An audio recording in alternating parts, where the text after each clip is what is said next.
आपण जेव्हा भारताचा नकाशा पाहतो तेव्हा आपल्याला वाटतं की तो नेहमीच असा होता. पण खरं तर तसं नाहीये.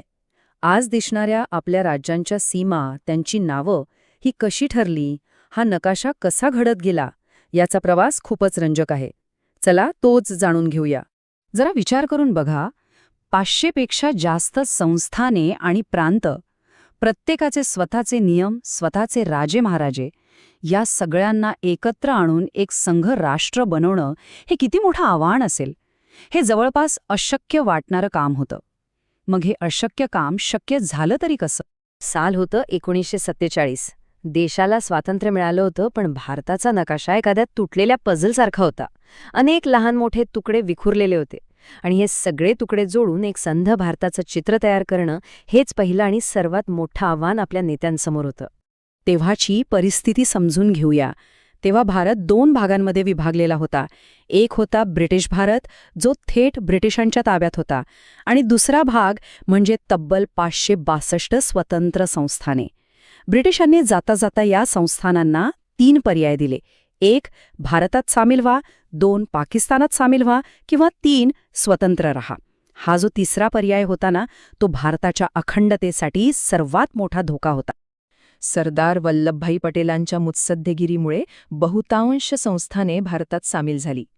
पण 3 राज्यांनी मात्र मोठा पेच निर्माण केला होता. जुनागडमध्ये सार्वमत घेऊन तो प्रश्न सोडवला गेला.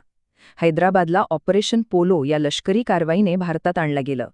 आणि काश्मीरच्या विलिनीकरणाची गोष्ट तर आजही इतिहासाचा एक महत्त्वाचा आणि गुंतागुंतीचा भाग आहे.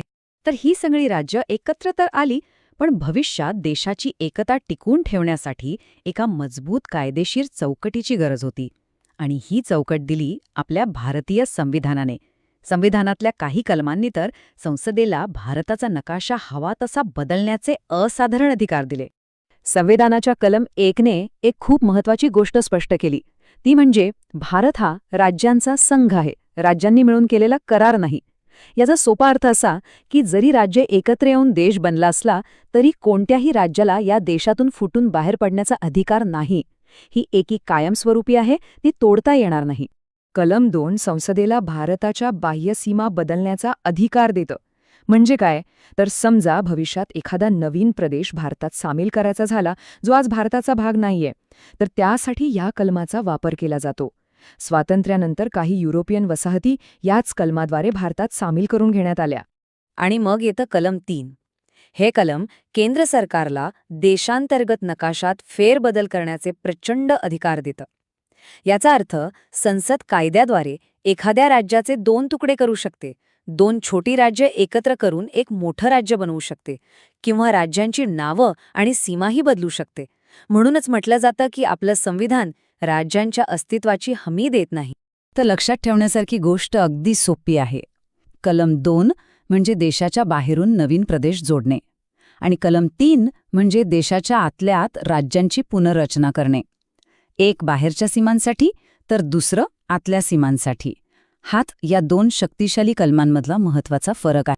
बरं, देश तर एक झाला होता, पण एक नवीनच वादळ देशात घोंघावत होतं. हे वादळ होतं भाषेचं.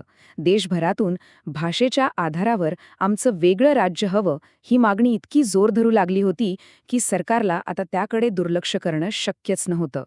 सुरुवातीला नेहरू पटेलांसारख्या मोठ्या नेत्यांना भीती होती की भाषेचा आधारावर राज्य बनवले तर देश पुन्हा तुटेल. त्यामुळे सुरुवातीच्या समित्यांनी ही मागणी फेटाळून लावली. पण तेलुगू भाषिकांसाठी स्वतंत्र आंध्र प्रदेशच्या मागणीने रौद्र रूप धारण केलं. पोट्टी श्रीरामुलू नावाच्या कार्यकर्त्यानं आमरण उपोषण केलं आणि त्यातच त्यांचा मृत्यू झाला. त्यांच्या बलिदानाने आंदोलन इतकं पेटलं की सरकारला झुकावं लागलं आणि देशातील पहिलं भाषिक राज्य आंध्र प्रदेश जन्माला आलं. या एका घटनेनेच पुढच्या राज्य पुनर्रचनेचा मार्ग मोकळा केला.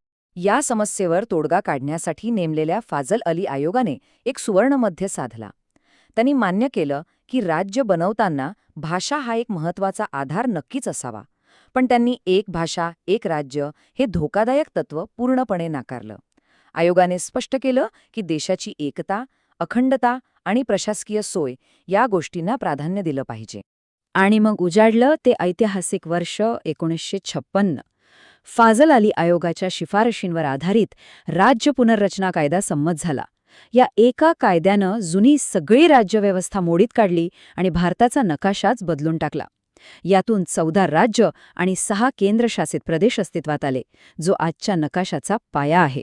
तर संसदेला राज्यांच्या सीमा बदलण्याचा, ती तोडण्याचा, जोडण्याचा अधिकार आहे, हे तर आतापर्यंत स्पष्ट झालं. पण या अधिकाराला काही मर्यादा आहेत का? म्हणजे संसद भारताचा भूभाग दुसऱ्या देशाला देऊ शकते का? हाच प्रश्न भारताच्या सर्वोच्च न्यायालयात पोहोचला. आपण कलम 2 बद्दल बोललो होतो, आठवतंय? त्याचीच ही काही उदाहरणं आहेत. भारत स्वतंत्र झाला तरी देशाच्या काही भागांवर पोर्तुगीज आणि फ्रेंचांचं राज्य होतं. कलम 2चा वापर करून हे प्रदेश भारतात आणले गेले. पुद्दुचेरी फ्रेंचांनी शांततेत हस्तांतरित केले, तर गोवा आणि दादरा नगर हवेलीसाठी लष्करी कारवाई करावी लागली. पुढे जाऊन सिक्कीमनेही भारतात विलीन होण्याचा निर्णय घेतला.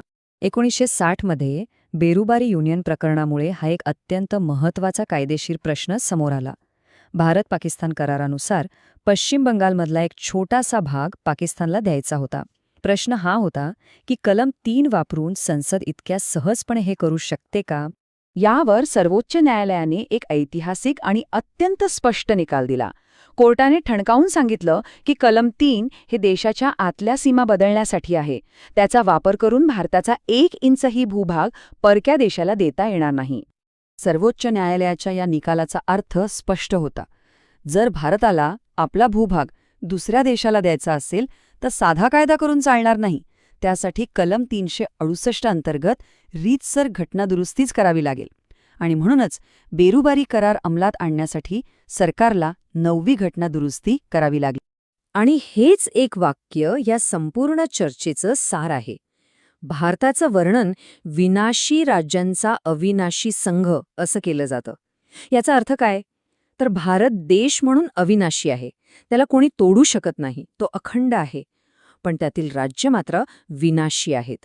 संसद त्यांना निर्माण करू शकते, त्यांच्या सीमा बदलू शकते आणि त्यांना नष्टही करू शकते. हा प्रवास 1947 पासून सुरू झाला. पण तो आजही थांबलेला नाही. आजही देशात अनेक ठिकाणी नवीन राज्यांच्या मागण्या जोर धरत आहेत. त्यामुळे आज आपण जो नकाशा पाहतोय तो भविष्यातही तसाच राहील का, की तो पुन्हा एकदा बदलेल? हा प्रश्न नक्कीच विचार करायला लावणार आहे.